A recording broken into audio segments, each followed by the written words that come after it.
Well, hello, and welcome to Live After 3D episode 4. This is going to be a bit of a mixed bag.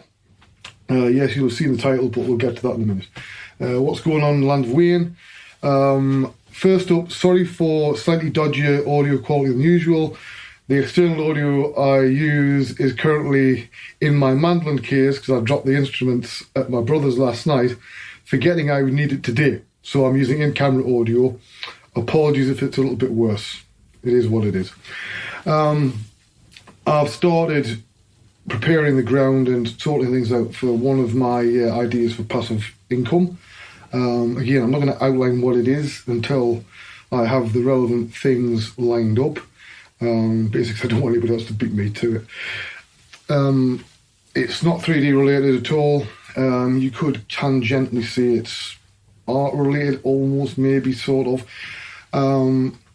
It's going to be 6 months to a year before I can even think of seeing a penny from that at all. So it's going to be a lot of hard slog and hopefully throwing shit at the wall and something may stick. That's basically what's been going on. I'm gigging twice a week on guitar and mandolin with Gypsy Dave Smith on a Sunday night at the Red House in Chopwell and Monday night at the Turf and Concert. Because obviously I've been a musician a lot longer than I've been a 3D artist. It's the one thing that's not affected, although it doesn't really make money, cost you money. I've covered that before. The one thing I did want to talk about is, and this is an industry-wide problem, unpaid overtime and being treated like a digital workhouse slave. To me, any company that insists on unpaid overtime, they're running the margins far too fine. Now, I know their argument will be, well, we've got to make a profit and profits are getting slimmer and slimmer. Yeah, this is because you're all trying to, race to the bottom. Now, I know some places, I've worked at places like this, when it's not perfect, an acceptable one is some places will say, okay, if you stay, past, say, 7:30, you're allowed to go and order a takeaway. Now, in most cases, a lot of guys will get a pizza or, something like that. I know that guys I've worked with before, they found that very useful because it meant they didn't have to go, finding food 5 days a week. So it saved a lot of money.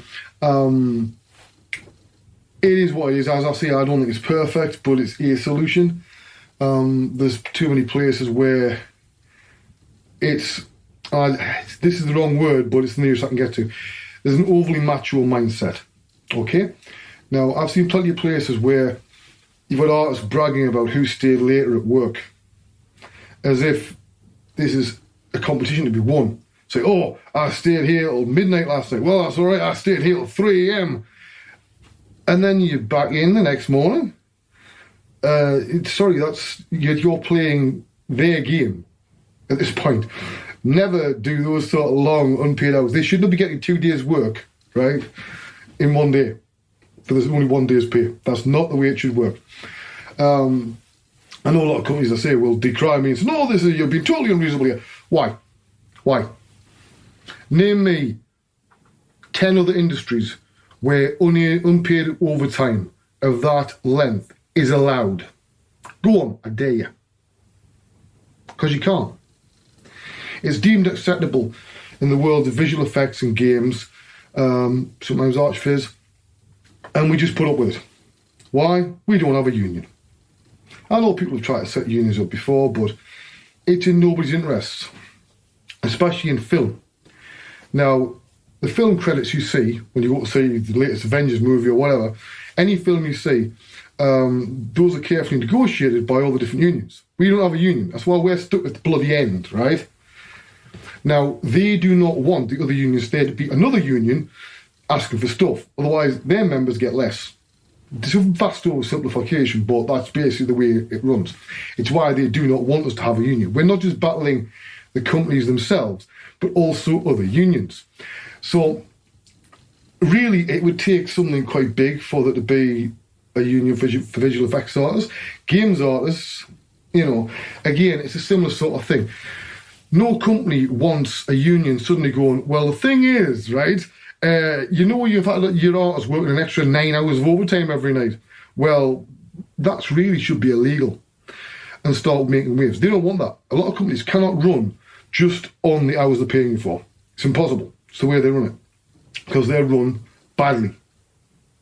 Yes, they may make a lot of money, but they run badly. They're not optimised. This is a problem that comes from, your management and things like this. Producers, people like that. These people should need, a good producer is worth their weight in gold. A bad one is going to cause problems for everybody. You're going to have longer hours. It's not going to be optimised who's doing what and when. Not enough time might be given for projects. Things like this. These are all things that need addressing. I would like to think there would be, but I don't think there will. Because I can talk with this camera from now till doomsday, and a lot of you might be going, yeah, he's got a good point. But nobody's going to do anything. That's the sad truth. People do as they're told. Same goes for the world out there in politics land. People do as they're told, think how they're told to think, and follow the crowd. People who stand out normally get vilified for it in any platform, So I would like to see changes. We've covered about things like UIs. The biggest thing you can do is to cut down the amount of clicks it takes to do anything. It's one of my wife's pet hates is the whole thing with double clicks with Windows. Because having to do 2 fast clicks like that, it's not good for your hands. We do have touchscreen technology now, and that can make things a bit easier. VR is still in its infancy, otherwise that would be a good way forward. I've yet to see, from just my point of view, a sculpting application that works the way it bloody should in VR. I know they were thinking about adding VR sculpting to Blender. The only reason I'm keeping a hold of my Quest 2 is in case that turns out to be decent. But I've also suspended stuff like my subscription, things like that. A lot of the licenses, because I don't need them anymore now. That's a saving, but not as much as you think when you're not earning anything. So it's going to be a long road for me. There's no easy way out of this. Partly because it's in my own making. Whereas I've been telling you in videos of how to set up a passive income, do it now, when you're still able to work and young. Look, because then by the time you're my age, because I'm 50, right? Your hands might be fine, right? If they are, fantastic. But then you've got the option of either cutting down your hours or retiring. Go and move to Hawaii or something and, sit and drink margaritas all day or whatever you want to do. Read books or, have a life, basically. Now, yes, as I've said, I would be able to make certain sorts of assets, not at a fast enough pace to make any real money out of it. That's why I'm giving the idea out to a lot of you. So hopefully somebody's going to make something out of this. So I'm going to cut this video fairly short because I don't want to just rattle on endlessly, not really saying a great deal. Although the YouTube algorithm does like videos over 10 minutes, apparently. But, I've got to crack on doing stuff and trying to sort out more of these passive income things. The worst thing for me, and I'll be honest with you, is the getting started bit. Once I'm actually doing stuff, I'm fine. It's the getting started. Part of that's down to the depression. There's a lot of real life stuff, really heavy real life stuff I can't go into, that I'm having to deal with at the moment, with family members and stuff. So that is also preying on my mind. So,